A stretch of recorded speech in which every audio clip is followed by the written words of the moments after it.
only 6 unbeaten NFL teams, but will any team finish the season 16-0? According to FBI's season simulations, there's a 2.3% chance that at least one team finishes 16-0, and the Falcons are the most likely to accomplish that feat with a 1% chance, just barely ahead of the Patriots. Stephen A. Smith, are the Falcons over or underrated? Well, they're overrated if you're talking about them going 16-0, because I think that's just ridiculous. I don't think a team that ranks one of the worst pass defenses in the game of football, I think they're ranked 30th, is going to be able to deliver the goods for you in terms of an undefeated season. But this was my pick to win the NFC South, and I stand by it, although I am pleasantly surprised by what I'm seeing in Carolina, particularly with my man Cam Newton. I'm very proud of him. But I look at the Atlanta Falcons right now. They are 4-0 on this season. Yeah, they're not getting to the quarterback. They've only got 5 sacks on the season, Skip, Coach Herm. I get all of that, but they're going after the ball. They're more physical than they've looked in years on the defensive side of the ball. I'm just looking at some of the things that are taking place in that particular category, and I like what I am seeing from them. They defend well against the run, not necessarily so much against the pass. And then I'm just looking at some of these guys right here, the Justin Durant's of the world leading the team in tackles, the way their secondary has been playing, even though, they're soft in the passing game. They just need to get after the quarterback and stop giving quarterbacks so much time to pass. Offensively is the reason I picked them to win this division. I look at a Matt Ryan. I don't think that he's Peyton Manning or Big Ben or Aaron Rodgers, but look, he's pretty damn good. And then you got Julio Jones, who is arguably the best receiver in all of football, clearly top 2 as far as I'm concerned. You look at this guy, Leonard Hankerson. He's second on the team with 17 receptions. They're doing this despite the fact that Roddy White only has 6 receptions in 4 games, Skip. I don't know what's the matter with him. If he's injured, forgive me for saying it, but he looks right now like he's almost done. Unless he shows up and help these brothers out, he might need to start coaching or coming to do color commentary or something here, because he ain't playing. You got 6 receptions in 4 games. Something is wrong with that picture if you're Roddy White. That's not the Roddy White we know and love. And I sincerely hope that he gets it together and they get him more involved, or he can gain separation for receivers. Do something, because Julio Jones and Hankerson are holding it down. And Skip, Coach, let me say right now, I'm going to put my hand up. Maybe primetime Deion Sanders or somebody has an edge on me in this category. Maybe our very own Chris Carter has the edge on me because he knows this kid personally. The kid is I think he's the oldest of 10 kids. This kid, Devontae Adams, Devontae Freeman, this kid, I love him. I love him. I love what I see. He runs so hard. He goes after it. He's averaging nearly 4 yards a carry, okay? He's got about 17 receptions himself on the season. I am a fan of Devontae Freeman. This brother can ball. I love his game. I love how he goes after it. He's a 4th-round pick. I don't know why that was. Keep in mind, Skip Bayless, and I'll give credit to Chris Carter for educating me about this. He reminded me about this, rather. This guy didn't get that much activity at Florida State. So this is a fresh young body in the NFL. What I'm seeing from this kid, if this kid continues to play the way that he's playing, and their defense could learn how to get some sacks or defend the pass better, Atlanta can be a force to be reckoned with. 16-0, no way. Can I see a 12-4 possibility? Yes, I can. Yeah, Stephen A's made a lot of great points, and he's touched upon it. And it starts with the head coach, Coach Quinn, and met him at the owners' meeting. And, his mindset, he wants to build an image like he had in Seattle. Well, Stephen how did he strike you? Well, he's good with the players. You could just tell. He's going to be good with the players. We had a nice conversation. And he's about building the same kind of mindset they had in Seattle, especially defensively as well as offensively. Now he's got a runner. He reminds me a lot of Lynch. Can break the first arm tackle, runs. He's already got 7 touchdowns. He's built low to the ground. He is. Strong-legged guy, can catch the ball out of the backfield. They've got a talented receiver and really have they have a quarterback that's a top 10 quarterback in this league. I mean, when you think about Matt Ryan, what he's done, no offensive line per se, and he's finding a way to get the ball to Julio Jones and to Hankerson, and Roddy White is hurt, as he said. Defensively, they're just playing hard. They're just playing flat hard like they did in Seattle. They're taking the ball away, which gives them an opportunity to get off the football field. But they don't get to the quarterback much. But they just play hard. And when you turn the film on, you go, wow, look how many guys run to the ball and tackle. Well, I'm going to tell you something. When you watch the film, you're the opponent watching that, you're going, hey, boys, we better get ready for this now. You know, and because you look at the numbers, they're not a top 10 defense. But they play angry. They play together. And that's what's great about when you watch them play. And I think right now they got a quarterback, whether he's at home or on the road, in the fourth quarter, if he has the ball, he can win the game. He can flat win the game. The game's not too big for Matt Ryan. You're on the road or at home. In the fourth quarter, and that's what you want. You want a quarterback that has potential of saying, we need a score. He can do it. But he does have a big stud receiver that he completely trusts under any pressure situation. No doubt. I'll just throw it in that direction, and that guy's going to snatch it. Smart. And run with it. That's a smart decision. Well, I get that. So let me start by giving props to my man Stephen A. Smith, because he did say before this season started he liked this Atlanta team. I don't know if he liked them quite as much as they played at the level they played, but he did like them to win the division. Yeah. Right. Okay. Right. So now let's get back to overrated, underrated. If I just take this Falcons team in a vacuum and just put them by themselves and say how good a football team this is, it's overrated. But if I take it, given its schedule, I think people are sleeping on these Falcons because this schedule, by NFL standards of schedules, is a cakewalk. Are you saying they're going to go 16-0? Here's what they're going to do. They're going to go 14-2, or maybe 15-1. I give them an outside shot at 16-0 just because it looks to my eye, knowing what I know to this point, a quarter way through the season, it looks pretty easy given the fact they've got Carolina at the end of the year, home and away, with 1 week in between them.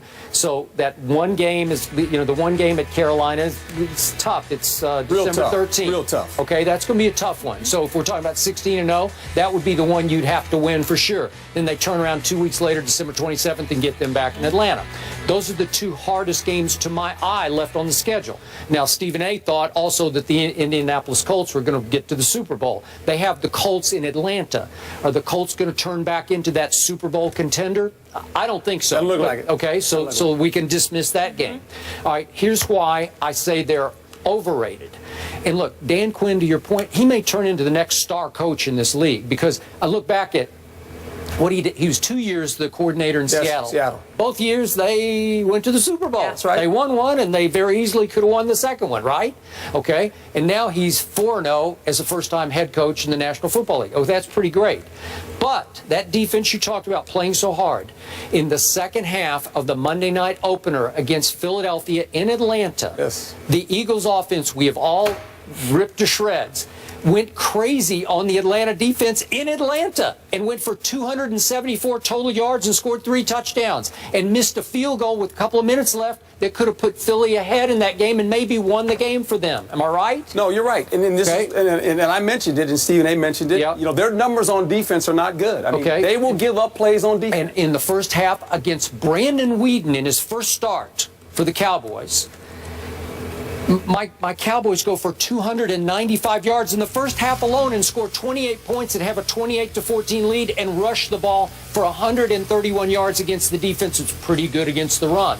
We ran wild on them in that game, and in the second half, they shut us off cold. They turned that faucet off and tightened it because we went backwards. I think we had a -4 yards rushing in the second half. So it's playing hard. It's making halftime adjustments by a coordinator in Dan Quinn who really knows what he's doing. But I can show you two halves that say they're overrated until I look at the schedule and I say, well, who's going to beat this team? This team is on track to wind up with 2 home playoff games to get to the Super Bowl. Am I right about that? Well, we just pump our brakes. You know, I've been in this league long enough and watched it long enough. It's not who you play, it's how you play the day you play. Okay. And so we can look at the schedule, and you can start looking at that schedule and say they should beat these guys, that guy. We looked at schedules in the beginning of the season. Certain teams, we said, oh, This team at this point should be. And we look at it now, we're going, what happened to that team, Okay. right? So, I mean, we can sit here and say that's nice shop talk, but you got to go play.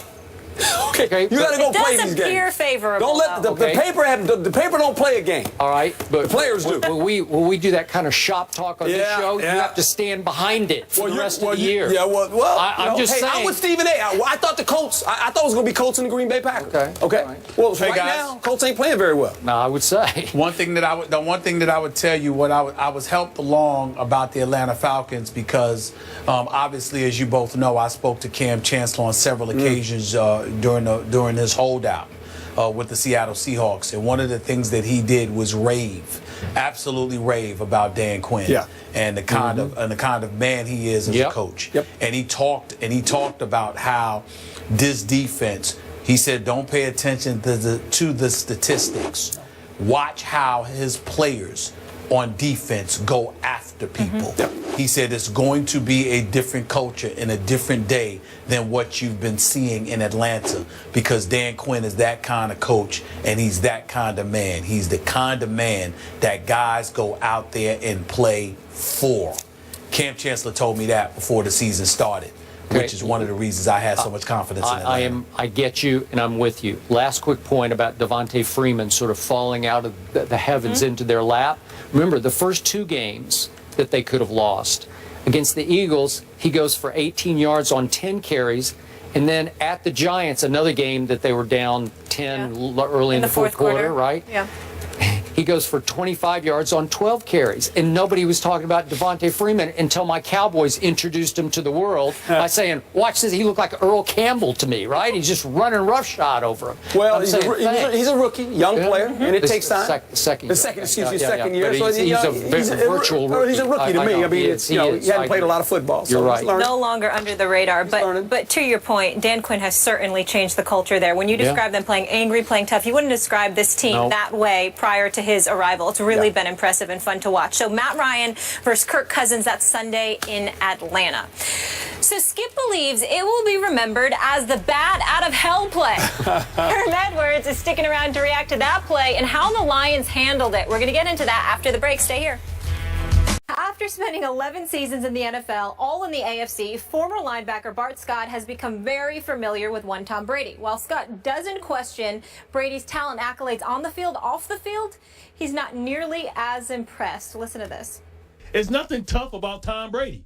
The toughest thing about Tom Brady is his chin, because it has the dimple in it, which is a characteristic of most superheroes. Come on, man. Tom Brady don't think he's tough. Giselle doesn't think Tom Brady is tough. Listen, I respect him, but he plays the game differently. No different from the way that Peyton Manning plays it. But listen, it's certain guys, Steve McNair, tough guy. He was a guy that can hang with anybody. Listen, I respect Tom Brady, but when he does that, he looks like a dork. How many times has he missed air high-fivers? He's missed celebrations because it's just awkward. He's a cornball. You seen him dance? He's a cornball. It's fine. He's a cornball that was a 6th-round draft pick that became maybe the best quarterback in the history of football, and he has a hot wife, he has a great life, and he has a bunch of hardware. That's great. But does that not make you a cornball? No. Still a cornball. I'm sure his teammates tells me he's a cornball. It's fine. There's nothing wrong with being a cornball. Skip, can't wait to hear what you have to say about this. Stephen A. Smith, obviously I'm a Tom Brady fan. This was beyond offensive to me because it came off as a gratuitous, uncalled for bunch of low blows and cheap shots. Perhaps born of jealousy or just the frustration of having had your butt kicked by Tom Brady 8 times out of the 11 that you played against him, Bart Scott. I know Bart. We've had him here on the show. Respect his opinions. I don't know if he was just playing to the crowd here or against the crowd, so to speak. I don't know if he was just trying to attract attention. But to suggest Tom Brady isn't tough is just out of bounds. Anybody who plays quarterback in the National Football League, as long as Tom Brady and Peyton Manning have to have some element of toughness. Bart is suggesting that Tom and Peyton have perfected playing the game on a level sort of above football. that they dink and dunk and get rid of the ball quickly. Listen, Tom Brady has taken a whole lot of shots in his career, and he's got right back up. And even though you have accused him of tap dancing like the late, great Gregory Hines, he just keeps on keeping on. I have never, in all my years of watching pro football, seen a more competitive player than Tom Brady is competitive. The closest thing to Michael Jordan in today's National Football League, not NBA, but NFL, is this guy, Tom Brady. You can call him a dork, you can call him a cornball. He's a different kind of dude.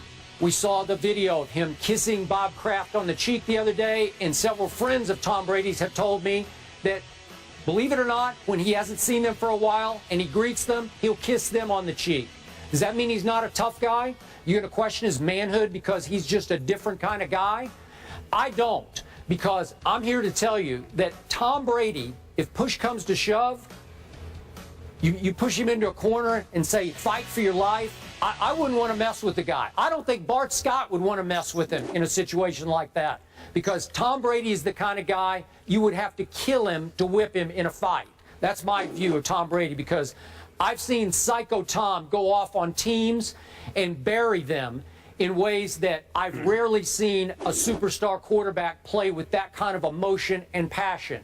So you can say all you want. You can rip the great Tim Duncan in the NBA and say he's a different kind of dude. He's only got 5 rings. I was a big Steve McNair fan. Loved him. Loved watching him play. He'd run over those linebackers, and he wound up with 0 rings. Brady 4 rings, Duncan 5 rings, no Duncan 5.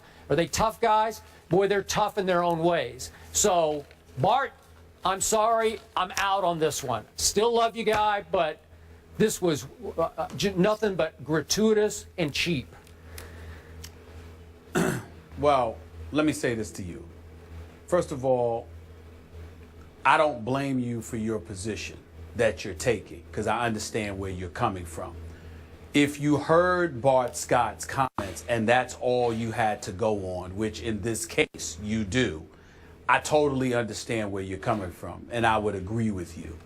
But what I would ask you to do is take several things into consideration.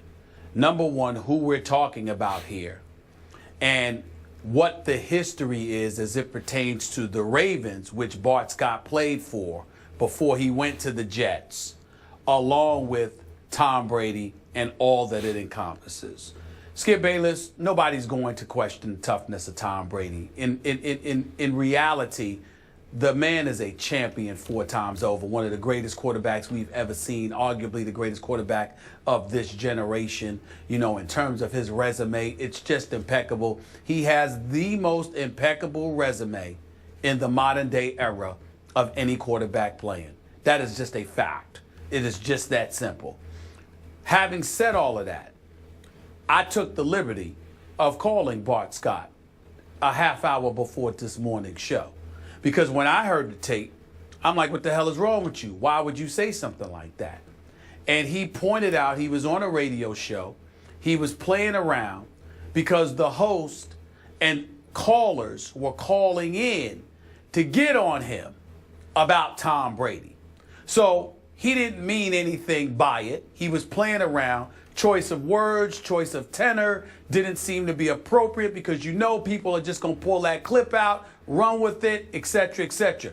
He's in a hot seat right now because he's on network television. He's doing his show, and he's got to be more cognizant of how his words can be taken and how they can be attributed to him in a far more egregious way than he had meant. So we all get that.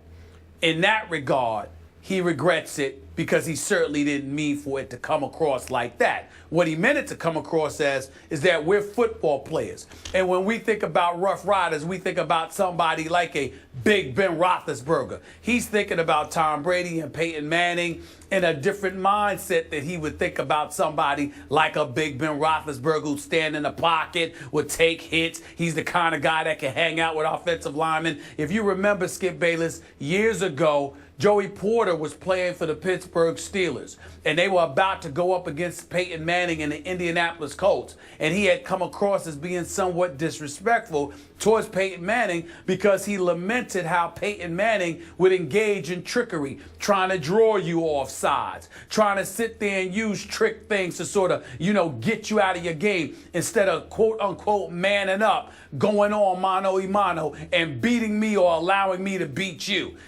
When you got Rough Riders as football players, sometimes they lament that. They get upset by stuff like that, getting beat because somebody tricked them, as opposed to just manning up and going up against them and taking them down.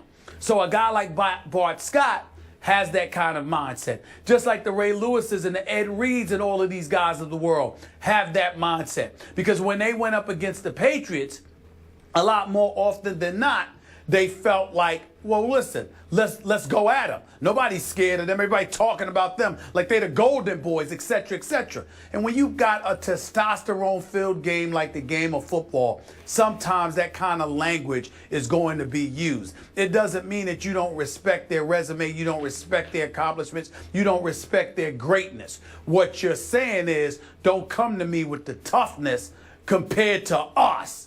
And whether he's right or wrong, that's the only context he meant it in. And I think that if you talk to him personally, anybody who would talk to him personally would understand the context in which he meant it. But since you didn't, and all you have to go on is the tape, I can't blame you for taking that position. Okay, quick points of order.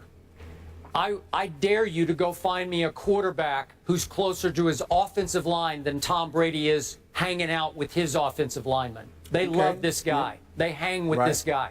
I dare you to go find a quarterback who is considered more one of the locker room guys than Tom Brady is with the Patriots. That they want to ride with Tom Brady. I realize they don't want him to run over linebackers like McNair did. I give you that. He doesn't play that kind of football.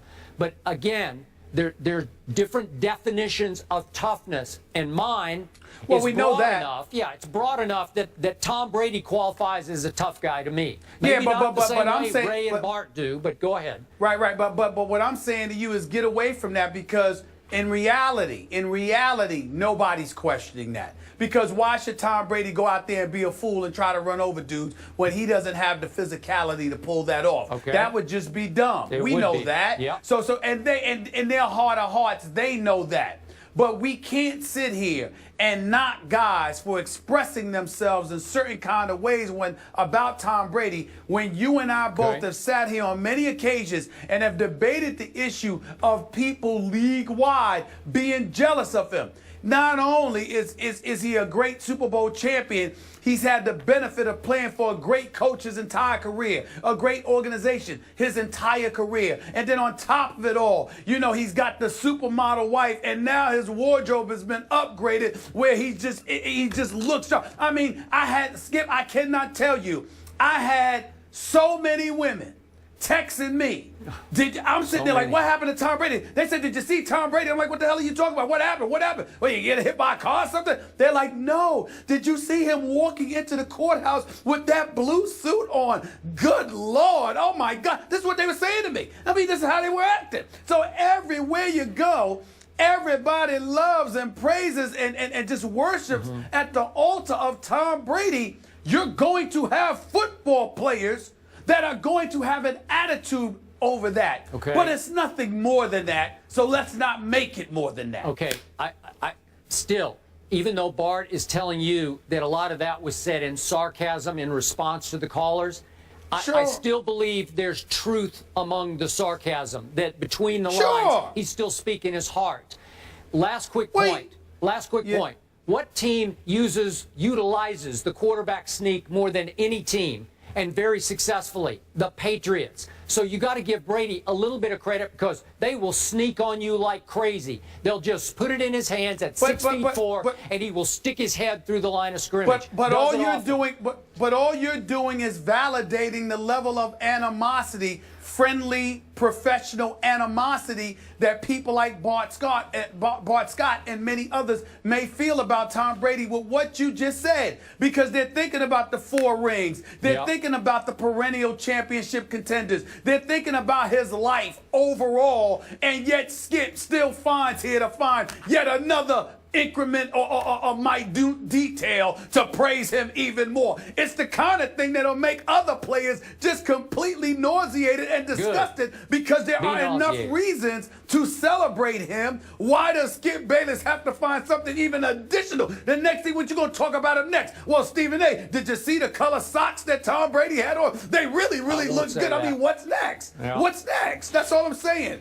So that would annoy players sometimes. That's what you got to understand. Bart Scott is 3-8 versus Brady in his career, and I have issue with one thing. Please don't speak for Giselle how she feels about her man. I didn't like that, or referring to her as hot. You can say beautiful, but I think it's a little disrespectful when it's somebody's wife. It was an overtime thriller in the Steel City last night, but Pittsburgh came up on the short end of the stick. Why couldn't they pull it off? Ryan Clark will join us, former Steeler, and we'll get into that wild one last night.